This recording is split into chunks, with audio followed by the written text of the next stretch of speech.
Right, we're joined by another Jake, which is bizarre. It's the first one of the season. We've had another one with the same name as me. Jake, how are you doing?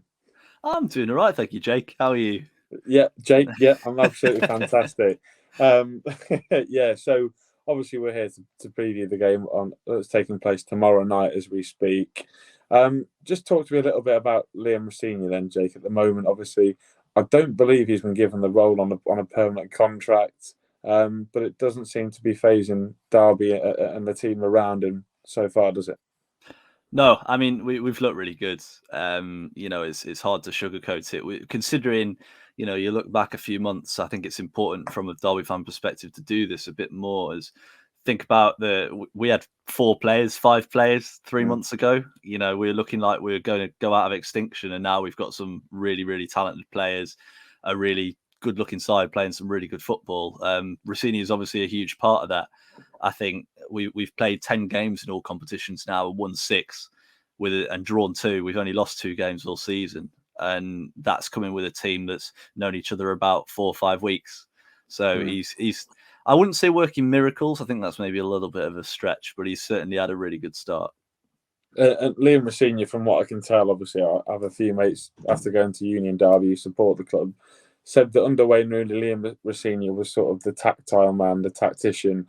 Has that sort of come into fruition so far this year? Have you guys played around tactically quite a bit? Yeah, I think it's quite obvious. Well, from a Derby supporter's point of view, when watching it, it became, rumours. I say rumours is probably a strong word, but it came out last year that Rossini took most of the training.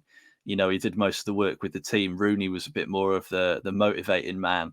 He'd go in the dressing room, and I think that's probably Rossini's big challenge is to mirror what he did. But yeah, you can see in the way we're playing that it's his thinking. It's the way he wants to play. You hear it in every interview. He can, he breaks down every single little part of the tactic. Great examples. Jason Knight. He's a centre mid, played a lot out wide at fullback. But he describes the position. He's not really playing fullback. He's kind of still a midfielder, but he's playing in that wide starting position. And you can tell by the way he talks about it. He knows what he's on about, and I think that must be quite, helpful for the players to know that the manager backs and believes and understands the philosophy that he's trying to put forward. Yeah, and the aim for this season and for Derby County surely has to be promotion back to the Championship. Given though that League One is getting ridiculously tough at the moment, you look at the teams that are in the division. We were saying this pretty much all year last year. You like Pompey, Ipswich, that are up there, Posh, etc., etc. Do Derby realistically have a chance of probably sneaking into that top 6 rather than automatically? That would be my opinion. But is the top 6 realistic for Derby this year? I think so. I mean, if you'd asked me 6 weeks ago, I'd have said, mid-table's probably the aim.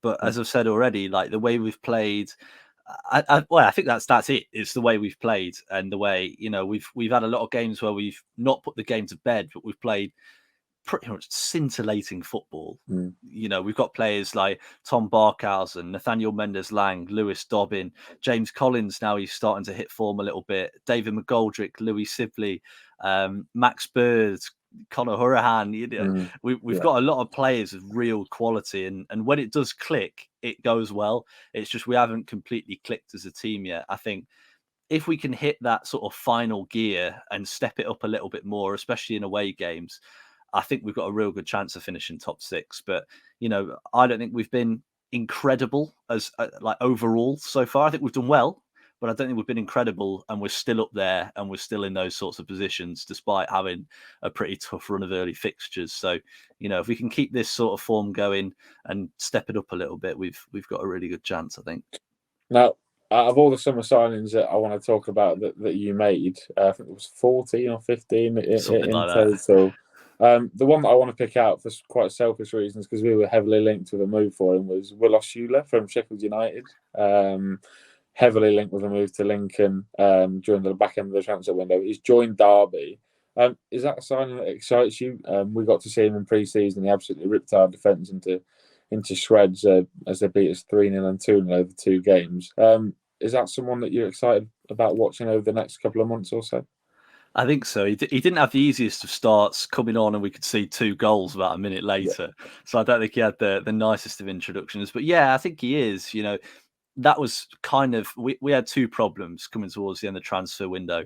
We needed a striker with pace because all our strikers are about 50 years old, and we needed a right back, and we didn't find a right back, which is fine because we've got Jason Knight. But yeah, Asula seems like the player that we needed. We've got, as I mentioned already, James Collins, David McGoldrick can play there as well. They're two players that are really experienced. They both know where the net is. They're both, probably good enough to play in the division above this. But sometimes you just need that different dynamic. You need that different skill set. And I think Asula has that. We obviously, as I said, he didn't have the easiest of starts, but he showed quite a lot of pace. He has pace, power, and I'm sure you saw in that pre-season game. He's got the ability to beat a man, and we've not seen him in front of goal yet. I'm not going to pretend I've watched the archives and I've watched him since he was 10, or like it's very easy to say. But he looks interesting, and I think he'll probably get a few more minutes on Tuesday. Yeah, was linked with some quite big clubs from what I can remember reading about him before he made the move to Derby. You've alluded to it there, and then the game we have to talk about it feels like ages ago now, doesn't it? It was nearly 10 days ago, the game at Pride Park against Plymouth. Now, I have a Derby supporting friend, so I was absolutely mick out of him at half time, 2-0 down, 2-0 up, sorry, to go and lose 3-2 at home to Plymouth, who are a decent squad and have a decent side at the moment. You've got to be disappointed, though, aren't you, to lose in that fashion as well. To be honest, we were poor from minute one. We didn't look good all game. 2-0 did flatter us a bit.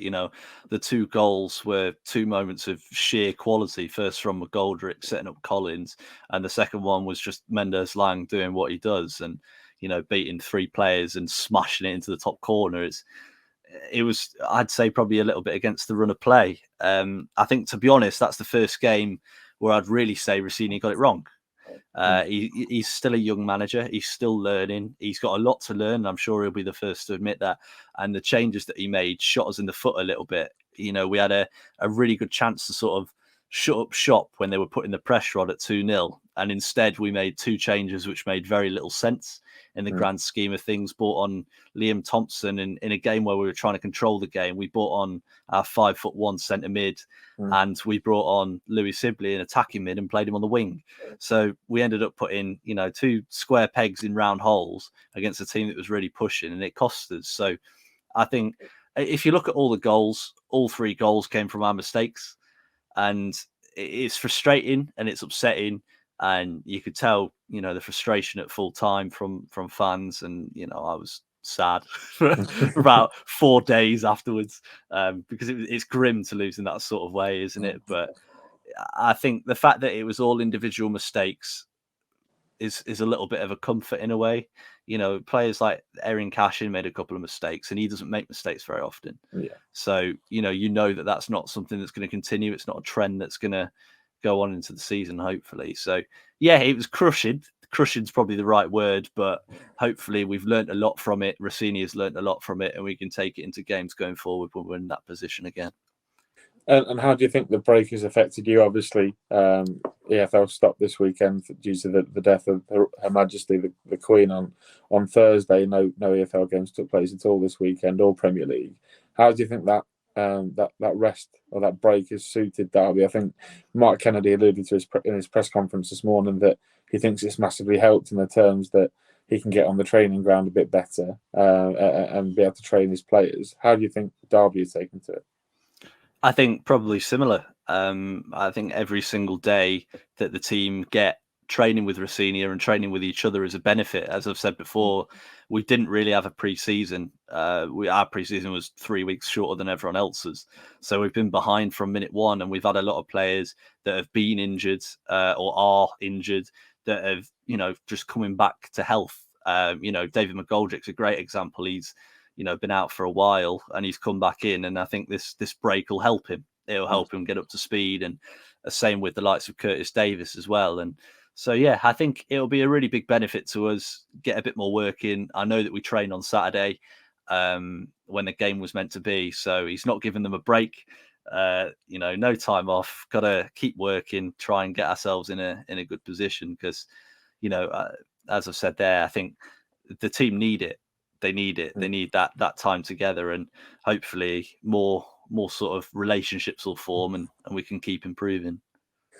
And then in terms of the game tomorrow night, Lincoln away, from a Derby point of view, from a supporter, it's a ground you've not been to for a while. So I can imagine some of your supporters are pretty excited. It's a pretty local away game as well.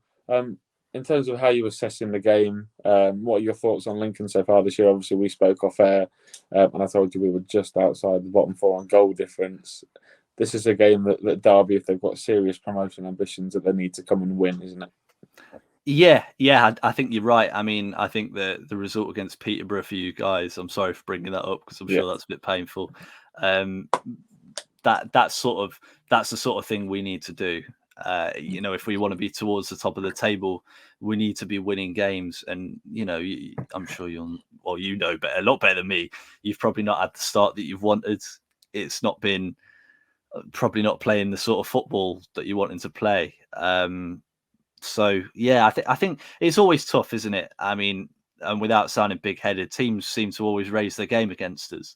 So it's going to be a tough day. You could be 24th with 0 points, and it'd still be a really tough away day.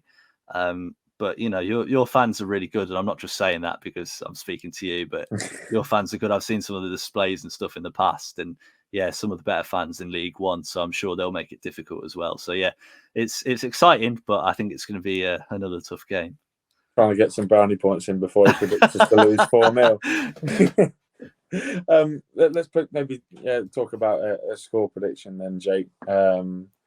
I can imagine this is going the Derby way. I can't imagine you're going to anticipate Lincoln are going to beat you, but I'm assuming you're going to go heavily in favour of Derby County. You see, that's the problem, is that we've won about 4 away games in about a year and a half. So it's always a bit of a risk predicting a Derby win away from home. Do it. I don't want to because it'll always come back to bite me. I think, to be honest, it'll be a lot closer. I think it'll be a lot closer than a lot of people think.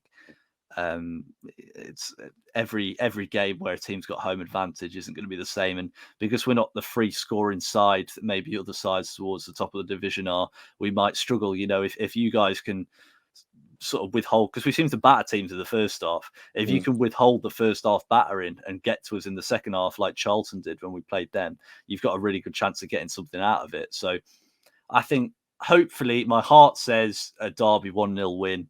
I've got a feeling it'll be 1-1. And yeah, I think you'll probably be quite pleased with that.